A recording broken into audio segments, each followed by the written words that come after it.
thinking.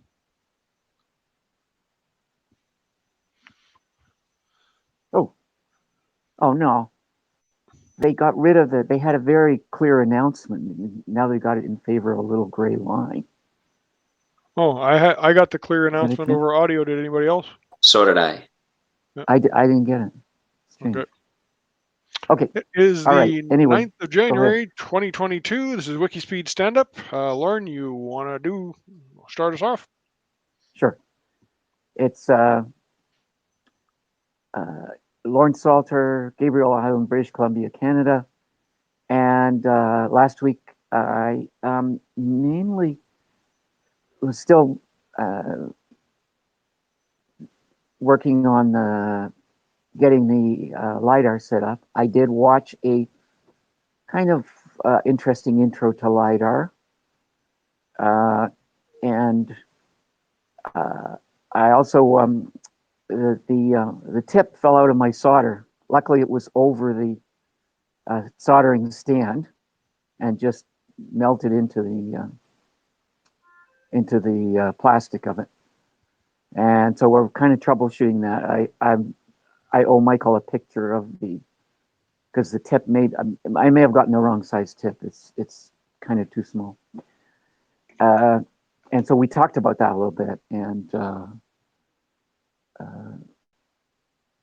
yeah, and also some alternatives to using the breadboard.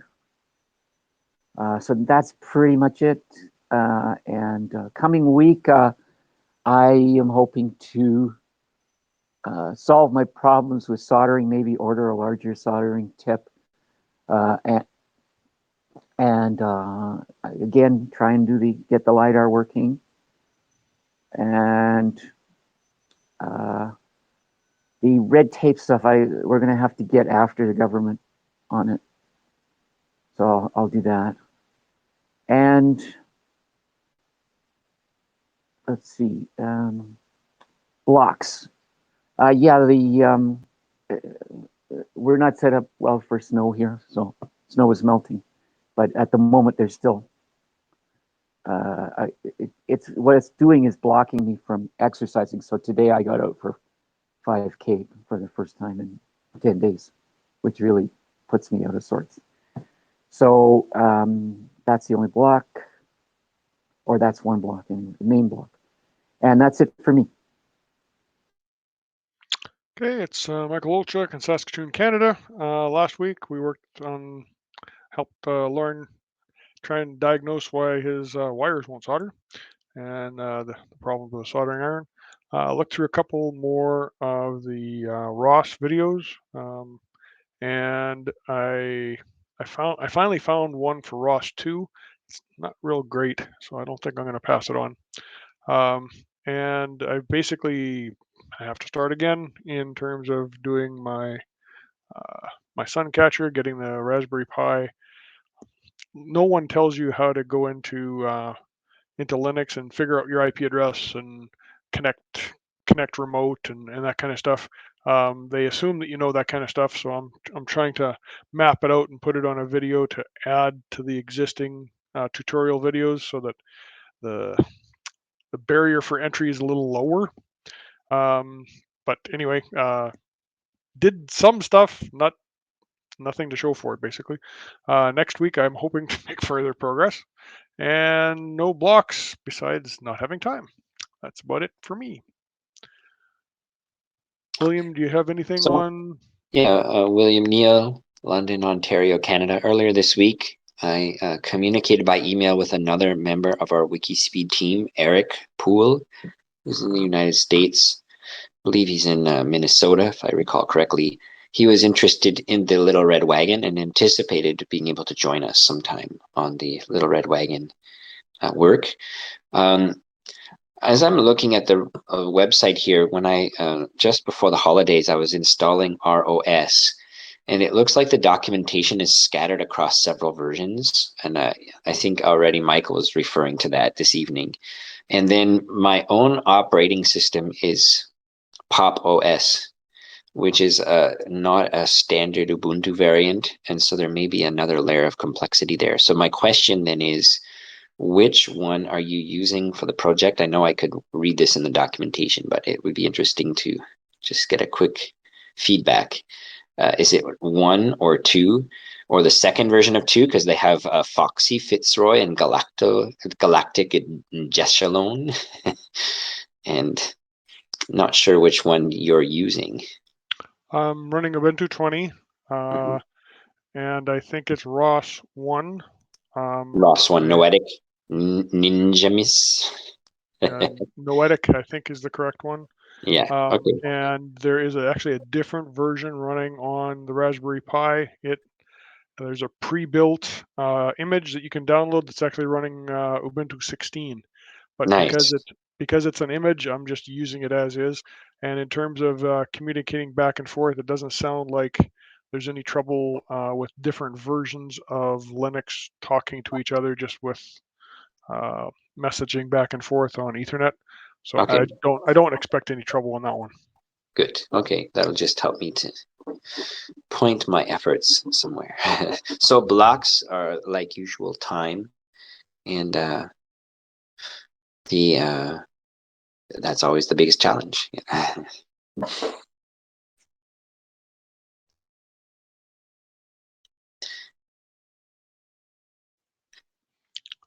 At this point, we usually do a Lauren, further retrospective. Is Lauren muted? Yeah.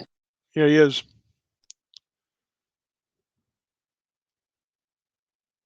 You're still muted. Maybe I'll start with retrospective. Sure.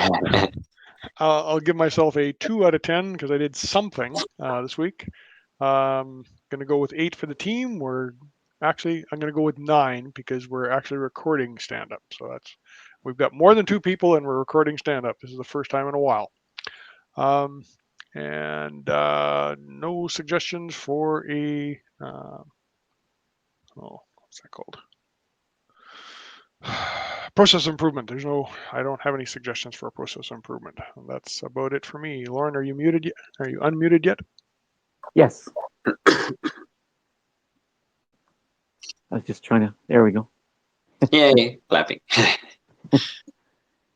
Okay. Yeah. I think you're more like a 5. I'm going to give myself a 5 because I also there was something else I did to do with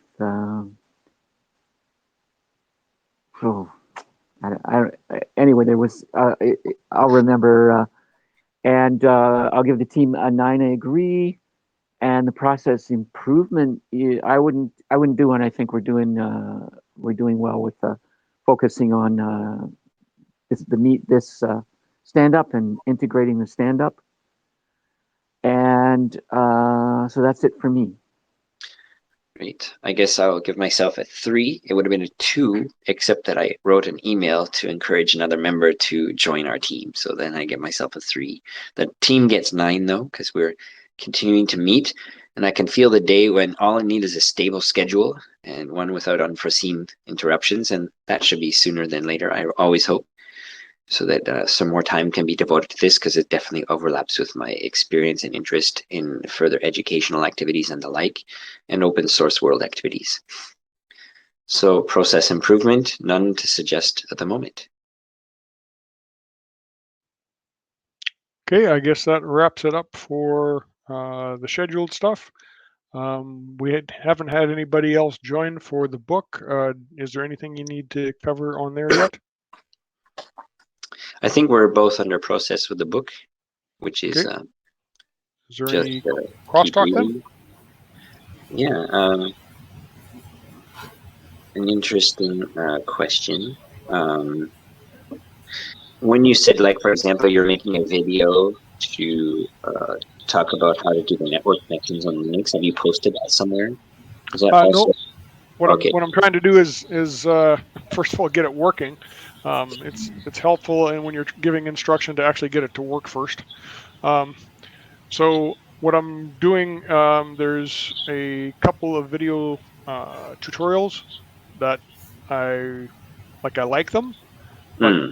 they assume that you know too much. Like they say, oh yeah, well, open Nano and add this to the end of the file. They don't say that Nano's an editor, and Yeah. that if you want to, it's a visual editor, and here's how you save the file, Control and, X or Control and, O. and Yeah. exit the file and that kind of stuff. So I've just got some notes where I want to say, watch 5 minutes of this video starting here. Okay, here's what else you need to know, um, and here's how you save the file and stuff like that. And then the next part, well, he kind of skips over the installation because it's boring, but watching it sped up 10 times on the screen only takes a couple minutes. Well, there's something Um, interesting. If you get the video finished, I'd love to try it and follow it and see if I can install something, even with my non-Ubuntu system.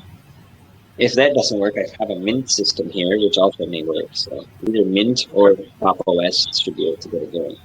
Or I could just use an Ubuntu key. I've got lots of possibilities here. I just boot up in Ubuntu and see what happens.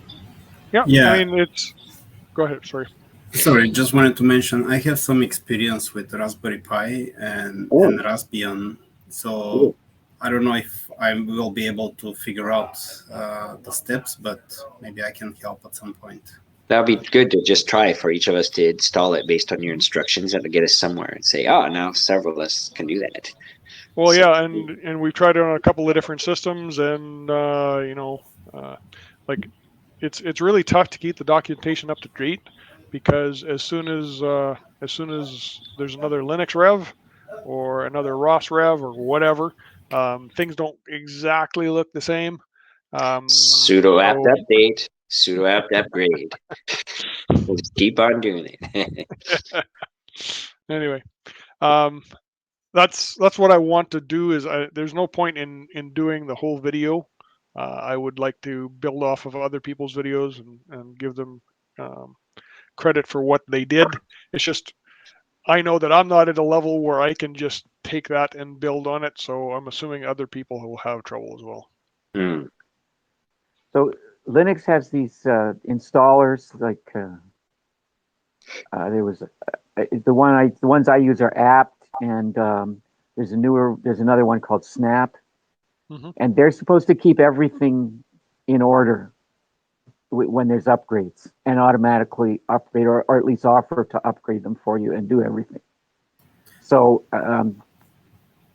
I can kind of possibly help with that as far as the IP address. And anybody else jump in too if you know more than me. Yeah, I'm kind of a user, but go ahead.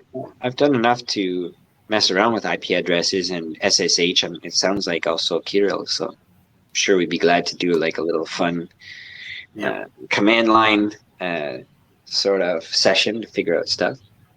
Well, yeah, one of the things that you have to do is log into your router and figure out what IP address the Raspberry Pi starts at. Ah, And okay. it's different for literally every router out there. So you can pick Yes. a couple of examples. Like TP-Link is a cheap one that pretty much yeah. 80% of people have, kind of thing. So you may have to like tell your router to give some free addresses or to be easygoing about a certain range of addresses, and then you might be able to set a static IP for your Raspberry Pi. Would that work? Yeah, you can set up you can give it a DHCP address and give it a longer lease. But that starts getting into stuff that's brand specific Yeah. in terms of your router. So right now, what I'm doing is I'm actually hooking up a keyboard, mouse, and monitor to the Raspberry Pi, which Nice. is not easy, given that it's mounted inside a remote control car and the cable doesn't really want to go there. Oh no. The monitor cable is kind of kinked and stuff like that, Ouch. but I mean, the most routers do have a way of figuring out, okay, here are all the addresses that are being used now, and then you turn on the Raspberry Pi, and then 5 minutes later you check, and you can say, oh yeah, okay, this is the one that's new. That must be the one. So But you like, also have to enable all the SSH and booting on the Raspberry Pi without a head, without the keyboard and mouse and monitor. So it's just instructions, right? Yeah. I guess the initial problem is the network connection. Is it a Wi-Fi connection or is it a cable? It is a Wi-Fi connection. Well, it can be a cable connection, but it's a Wi-Fi connection, what I'm using. Right. And it will also, like this standalone install of Ubuntu, if it can't find anything to connect to, it will actually allow connection direct to the Raspberry Pi as an AP. But Yeah. that's so if you're nowhere near your router, you can still connect with your laptop. You can connect directly there, but that doesn't give you any idea what the IP address is going to be when it logs into your router, right? Yeah. Yeah. So in order for SSH to work, you got to know what address it is. So anyway. Right. Whoa, that's interesting. And maybe there's a simple way of Linux. If you say something about local, and I've seen a couple people list that you connect up to local something or other, but unless your Ubuntu system is advertising on the network what address it is, I don't see how that can possibly work. Yeah. When I try it, doesn't seem to work. So the idea is when it boots up, you want it to gather something from the router and then be controlled from your computer. Is that right? Basically, yeah, I want to connect on SSH, right? Yeah. So I need to know what address to connect to. So my laptop, if I connect up to my router and show the address, so what's being used for the addresses, and then turn on the Pi, and then okay, this new one must be the one, right? That's the only way I can think of to do it, right? Like what I used to do, like with our robots at school, when our Raspberry Pi, we'd give it a static address, and that's just it. It would just be on the same subnet as the robot's computer, and it just worked. Okay. So you have to give it a static address. IP. Yeah, static IP that's in a range that's accepted by the router. The only caveat is your router, depending on the security on your router, you may have to ensure that it's in a range that it will be okay with having an IP in that range, and that your DHCP server is not going to argue. So Right. as long as the security is not that high. Well, if you program it with a static IP to begin with, it shouldn't even send a request to the DHCP. So as long as you don't have a duplicate address, I guess you're okay. Yeah. So is that the way you guys think that would be easiest to describe? Because like I said, it's pretty tough to describe generic router here, connect to their router and figure out what addresses are being used and figure out which one's new. That's really tricky. But yeah, but again, you have to describe how to do the DHCP settings on a specific router. So I guess we're not escaping the problem. Well, DHCP is, well, almost everything comes shipped allowing DHCP. It's just that you don't know what, and if you use your laptop to figure out what address it is, you can probably come up with an address that's not being used. That I can probably describe. Yeah. I don't know. Anyway, details like that take some time. Yeah. Well, glad maybe we could do this on another time, like share your screen and we could try a few things and see if it works, if it's ready. Yeah. There's right now the software that I'm using to capture the screen runs on Windows. It doesn't run on Linux. Do you guys know of a screen capture program or a video program that captures the screen contents on Ubuntu? Yes. Just looking here in my system, there should be something. I'm sure there is. I just don't happen to know what it is or which one's easier to use. Do you want to create a video or just a screenshot? Yes. Oh, video. Yeah, I'm looking to capture the video so you can see what I'm typing. Yeah, you see. And you actually see what the response is from the system. So, like when you're trying to do this for the first time, I find it's very helpful to see something actually running. Yeah, I don't have experience with screen capturing. Well, that's fine. I mean, if you know one, that's great. If not, then I'll to do your screen capture. OBS, that's one of them. OBS. Okay. Yeah. sudo apt-get install OBS. There you go. OBS. There's also record my desktop. But the OBS is a live broadcast sort of thing, and if you have Zoom on your Linux, then you can capture the screen and. Or actually, do you have Zoom on that Linux? Not yet. Because that also works. Just install Zoom, and then you can share your screen. We could do it through a Zoom call. But since it's here, it should be able to work. Like I can share my screen on Jitsi. So if you have the Linux on the Jitsi, it should just work. You share the screen. Yeah, right now, all like the Linux has, like the Ubuntu on the desktop has the full Ubuntu default, if you want to describe that, install for version 20. And I actually don't know what's on the version 16 that the Raspberry Pi is using. Oh yeah, if it's on Raspberry Pi as well, that could be another issue. Sometimes well, it doesn't but we're work. going to SSH from the laptop into the Raspberry Pi, so as long as it works on the okay. Ubuntu, So we you should be want good. to actually capture the screen of the Raspberry Pi and funnel it through to your desktop. Yeah, I'm remote. I'm going to be remote logging into the Raspberry Pi to start the ROS sessions. Okay. And show what's going on and show how to connect and okay, here's how you do it and what happens if something goes wrong and that kind of stuff. So once you're SSH'd in, then the terminal will show what's going on. You don't have a GUI necessarily, so it should be fine. Yeah. No.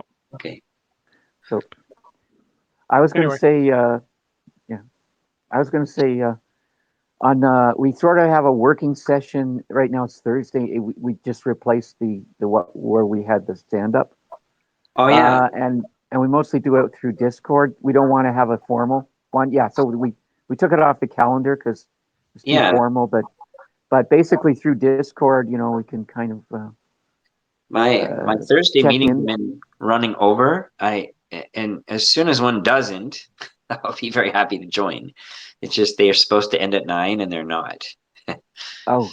So yeah, it's 6. Yeah. Well, 7 is good enough. Is more, just as likely that I'll be around on Discord. So. Okay, I'll keep an eye on Thursday nights. And, one of these times I'll get. So I watched a long video about ROS 1 and ROS 2. And it was sort of boring. And the thing that they said was that ROS 2 was built because very few industrial robot makers were using ROS because it lacked, about this, Michael, security and probably real-time hardware access that would guarantee performance. Yeah. That's one of the things that's an issue in robotics, isn't it? But like Michael found, and I'm finding that the people who are using ROS 1 are not switching over to ROS 2. Because they built all their stuff. It's like Python 2 and 3. It's the same thing. Yep. Yeah, if you can get all the libraries and everybody else that is developing in ROS 1, why would you go to 2? Yeah. The only people that are doing 2 are people that actually are scared about security.